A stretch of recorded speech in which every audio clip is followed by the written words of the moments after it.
What is up, everybody? Welcome back to the Pack a Day podcast. I'm your host, Andy Herman. You can follow me on Twitter at Andy Herman NFL. You can follow the podcast at Pack a Day Podcast.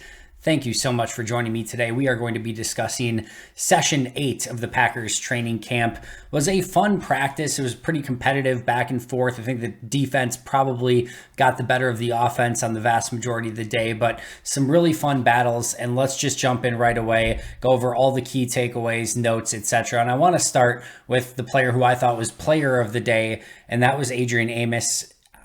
Amos is one of those players. I talked about Devondre Campbell the other day and how he had a really great day. Amos and Campbell were both kind of in the same boat prior to a couple days ago, where both of them were having really nice camps. And I kept looking for ways to like sort of highlight them or like say they did something, but like there wasn't necessarily a play that I could just like shout out and say like, here's what they're doing. It's so amazing, right? But they were just everywhere. They were doing all the right things. They were in the right spots, just sort of like the consummate professionals that both of them are, right? But the other day, Campbell, played out of his mind and he earned the shout out. Today, it was Adrian Amos, and he, like I said, he's been fantastic all training camp long, flying around to the football, making the right reads and making the right plays, basically doing what Adrian Amos does. You can just see the level of comfortability that he has in this defense and the trust that he has in his teammates. It's really fun to watch, and he came up with probably the play of the day. It was the offense's 2-minute drill. It was the first team offense, Aaron Rodgers and the starters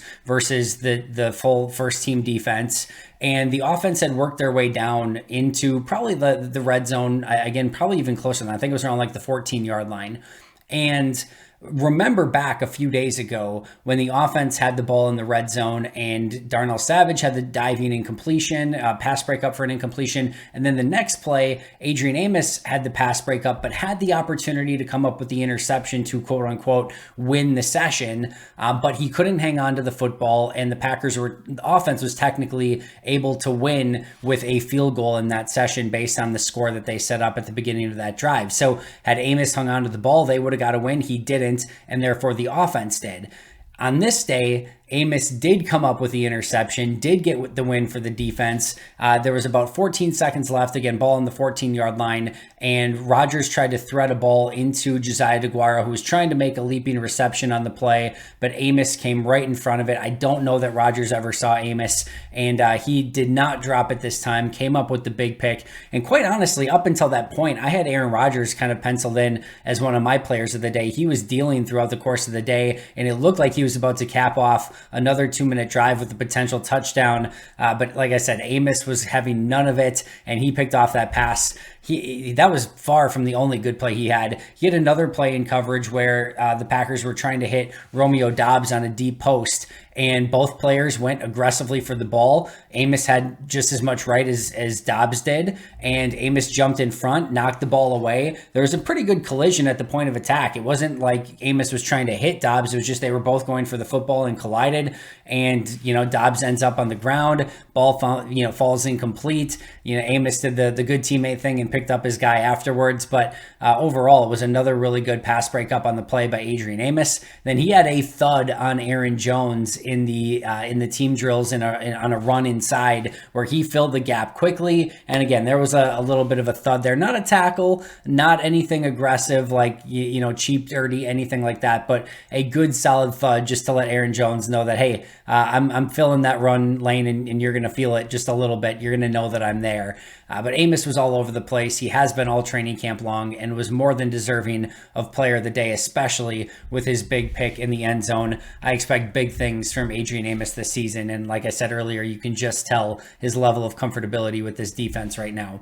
My other player of the day was Tyler Goodson. And I thought Tyler Goodson had two of the best runs of training camp, and he had them on back-to-back plays. He gets a run to the outside on the right, and I didn't get to see what defender it was, but the defender comes up, sort of tries to break down and get Goodson, and Goodson had a great hesitation, looked like he was going to cut inside and then cut outside at the last moment, and then use his speed and his burst to get outside. Probably picked up 20 plus on the run, and then going back to the other side, the very next play, they run left, uses a very similar hesitation move on the left-hand side, gets the defensive back to bite in, bounces bounces it outside and picks up probably another 20 plus yard gain. So for an offense that sort of struggled to run the football and has really lacked those explosive plays in training camp so far, for Goodson to get him on back-to-back runs, I thought was very impressive. He had another really impressive run inside. It was probably only I don't know, maybe 6 or 7 yards, but how he navigated the middle of the defensive line and, found just a tiniest of crease and then made a couple guys miss, and to get the most out of that run. There were a couple other nice runs by Goodson too.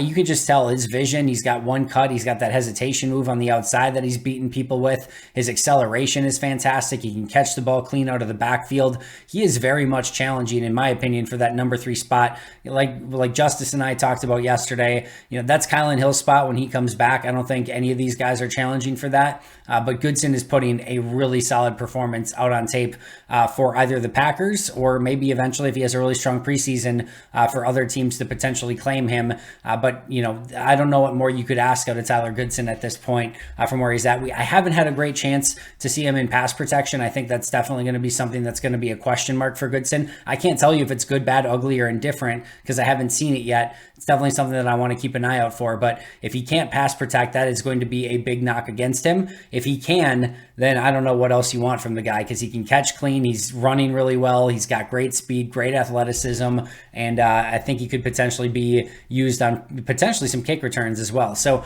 we will see, but a really nice day for Tyler Goodson. He was my second best player of the day. So Amos and Goodson get the awards there. Let's talk about Jordan Love, because Jordan Love had a rough day, 3 days ago, and then a really great day. And Matt LaFleur confirmed it, basically saying that he thought it was, Jordan Love's probably his best practice of his young career so far as well, which I had mentioned the other day. And then, of course, it was sort of just the walkthrough 2 days ago. And then yesterday, it was Jordan Love, again, back with the twos and some decent throws here and there. But I would put this as a bit of a struggle day for Jordan Love again, specifically in the 2-minute drills. This has been an issue. That's where he got into trouble the other day, right? He threw the pick to Vernon Scott on the 2-minute drill, which ended that drive. So he actually got 2-minute drills at the end of practice today. On the first one, he throws incomplete. Him and Romeo Dobbs are just not on the same page. Could have been on Dobbs, could have been on Love. Tough to say. I'm going to probably lean towards the rookie wide receiver there, but either way, just both not on the same page. And then the next play, he completed a pass over the middle, gets up to the line of scrimmage, and then he probably stood in the pocket just a bit too long. It sounds like it was Ladarius Hamilton who came around and knocked the ball out, although it sounds like even Ladarius Hamilton wasn't totally sure if he was the one who got it or not. But either way, somebody stripped Jordan Love of the football, and it pops up into the hands of Tipa Naliai, who returns it for a touchdown. It would have been either a fumble return for a touchdown or a pick six, depending on how it would have been ruled.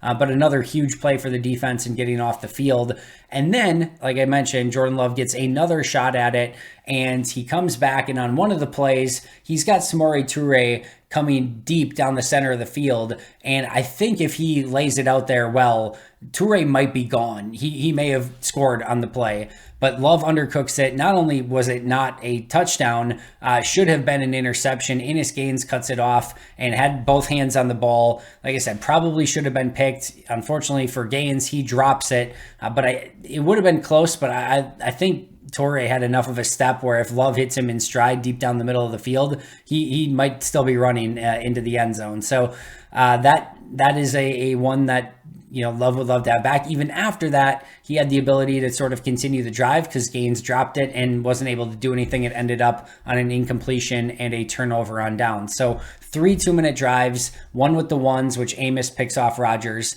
Then the next one with the twos where they knock the ball away and Tipa, picks it and returns it for a touchdown. And then the next one was a near pick by Innis Gaines and then a turnover on down. So a really, really impressive performance by the defense in the 2-minute drills, but a rough performance from Jordan Love. You were hoping that he was going to be able to maybe stack those practices back to back.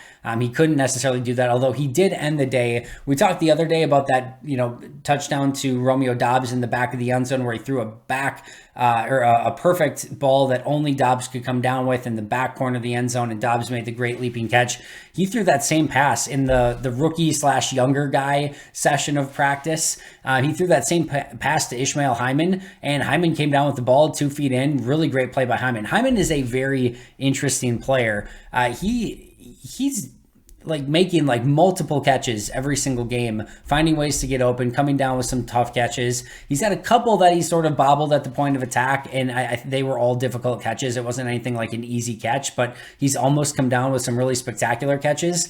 I think he's not making the 53. He's practice squad at best, but he's really made the most of his opportunities, and I think caught some eyes in the fact that this was just a throwaway, USFL guy at the last second that they pick up, and he's performed pretty darn well. He's been an impressive player to watch, but Love's best throw of the day was to Hyman in the back corner of the end zone on the very last play of practice, actually. So nice to see him bounce back at the end of practice, but he continues to struggle in that 2-minute drill.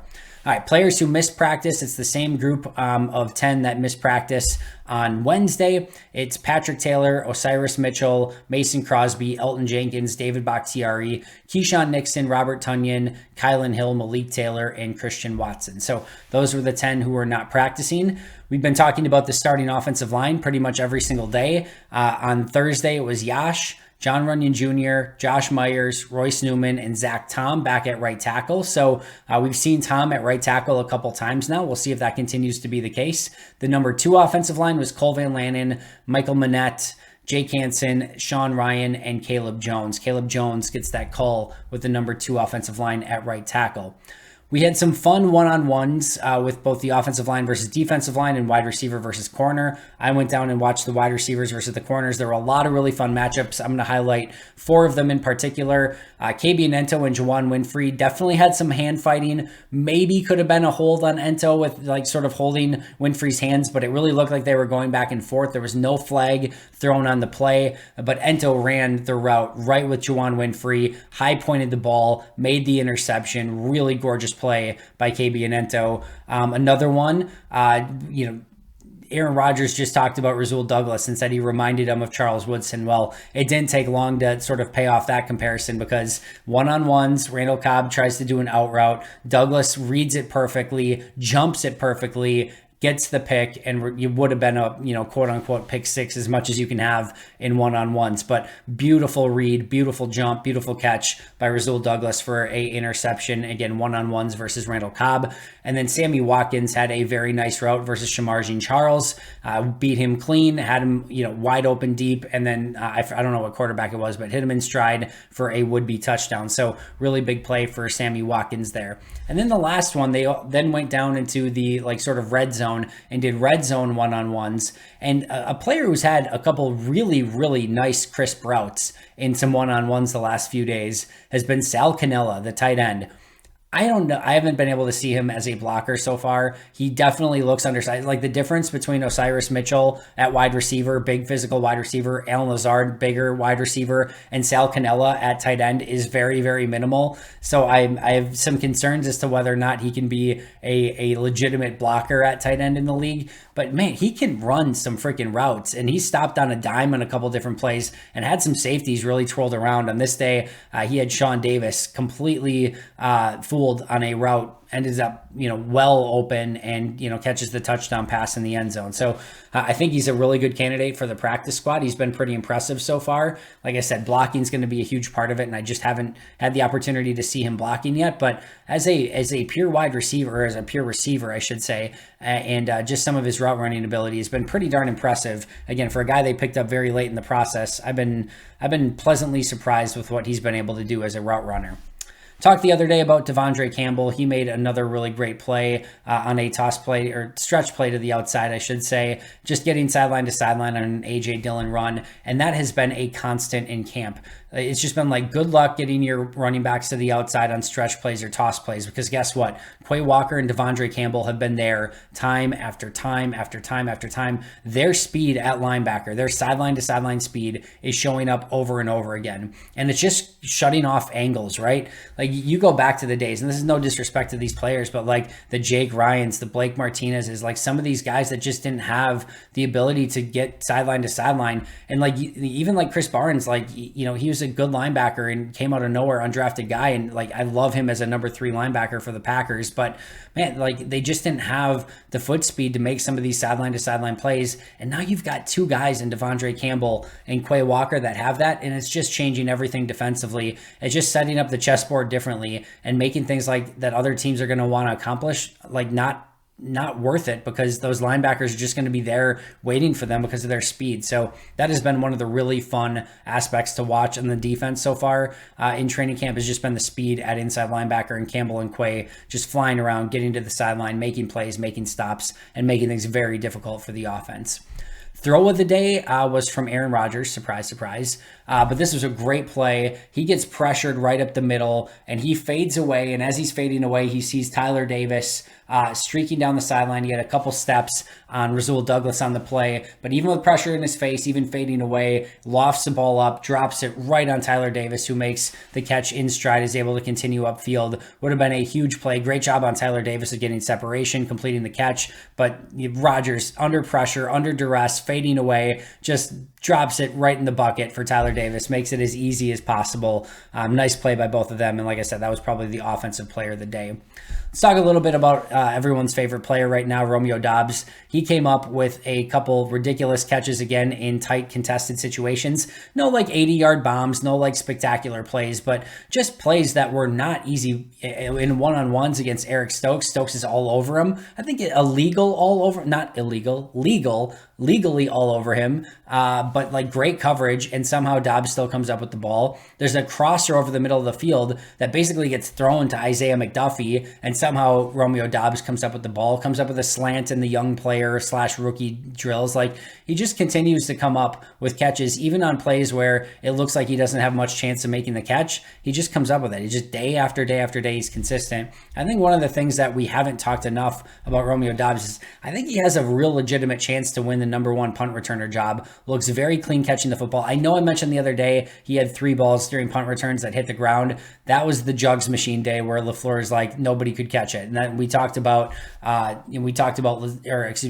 Dobbs and, Amari and like all those guys struggling to catch the ball, and some muffs and things like that. Hyman, I think, was another one. It was apparently, per LaFleur, it was just the Jugs machine, and they're getting a new Jugs machine, yada, yada, yada. It doesn't really matter. But outside of that day where apparently they had a malfunctioning Jugs machine, he's looked very, very comfortable catching the ball. He gets upfield right away. He can make people miss. He has good speed. I think he has a real opportunity to win that number one punt returner job, and he looks very natural doing it. Allen Lazard, who we've talked about for years as being one of the better run blockers on the team. He had a great down block on Randy Ramsey to spring a run to the outside, so he continues to do his thing as a blocker. Speaking of blocking, BJ Baylor continues to show off his blocking ability with another really nice blitz pickup. Baylor's a fun player too, and one of the things about like Tyler Goodson, BJ Baylor, some of these guys, I guarantee you all 32 teams have like 6 running backs in camp, and I guarantee you every fan, analyst, media person, everyone is looking at all of their running backs on their roster and be like, man, these are pretty good players. These guys can all play. There's just the amount of running backs who are out there who are like at least, better than average isn't fair because somebody's got to be worse than average, I guess, right? But like they're all talented football players, like these running backs that you have out there. And that's why I like always there's the questions of, do you want to spend a first round pick on a running back? It's just because like Tyler Goodson, BJ Baylor are good football players. Like you can tell both of these guys are rosterable players, but I just think that's probably the case with just about every running back in the league. There's just a lot of really good ones out there, and that just is sort of the state of the position right now. But BJ Baylor runs behind his pads, catches the ball well, really good in pass pro. He's a really nice football player. I think if he could get back on the practice squad, the Packers would probably be pretty thrilled with that addition to their team at that spot. TJ Slayton and Jonathan Ford both blew up run plays in the backfield. Jonathan Ford has flashed a little bit here and there. He's a really intriguing player. At his size, he's an absolute freak. If he starts making any habit out of resetting the line of scrimmage or making some explosive plays in the backfield, look the heck out, because he is a mammoth human being. If Green Bay and Jerry Montgomery can mold that ball of clay, they would really have something on their hands. Like I talked to Justice yesterday. I think he's got a real shot at that number 6 spot, but him and Slayton making things difficult for the offense in the running game. On the flip side, I thought Caleb Jones, the offensive tackle who got the second team reps at right tackle, I thought he looked much more comfortable in his pass sets and had a couple really nice sets where the opposing defender didn't get any traction on him whatsoever. He is a mammoth mammoth human being that you just don't see that sort of size on the offensive line. If he doesn't make it there, like AEW or WWE should be on the phone tomorrow, because that dude is freaking huge. But he's a really interesting player. I'm interested to see what he can kind of do in preseason. Probably more of a practice squad guy, but he brings a flavor to the offensive line that they just don't have. They don't have that big physical guy. Maybe they could use him as like a sixth offensive lineman on some power run plays. That could be an interesting use for him. I think he's a long shot to make the roster. Probably more of a practice squad guy, but yeah, he's with the twos right now and getting a shot. So we'll see. I thought he looked pretty good on Thursday. Jonathan Garvin, who really needed a big practice. You see guys like Kingsley Enigbare or JJ Enigbare getting some snaps with the ones. We've seen Ladarius Hamilton. We've seen Tipa. But Jonathan Garvin, you remember he missed mini camps, some of mini camps and OTAs, was absent for some of those. Could have been a really good reason. We don't know the reason why, but missed some of those. I thought he was my lowest graded player a season ago. I felt like he needed some momentum. I thought he had a couple really nice pressures off of Zach Tom in team drills. Hopefully he can build off of that. He's had some good plays setting the edge in the run game. So he's had a couple flash plays here and there, but I thought this was probably Garvin's best day of practice so far. And then the other big noteworthy item, everyone's favorite, number 87. No, not Romeo Dobbs. Jordy Nelson was back at practice, not wearing 87, but just in street clothes, visiting with some of his old Packer friends and teammates. Great shot of Randall Cobb and Nelson and Rodgers all together that has been making the rounds on social media. But awesome to see Jordy Nelson back out there. He looks like he's in great shape and probably could have caught some passes. But either way, great to see Jordy back in Green Bay. Remember, family night is tonight, so I will be there in the press box covering that. So make sure to follow along on Twitter at Andy Herman NFL. I'll have my recap and reactions after the game, and I will be breaking down everything here on YouTube again tomorrow. So make sure you are subscribed if you are not already. That does it for me today. Thank you so much for joining me again. Always appreciate it. But until next time, and as always, go Pack Go.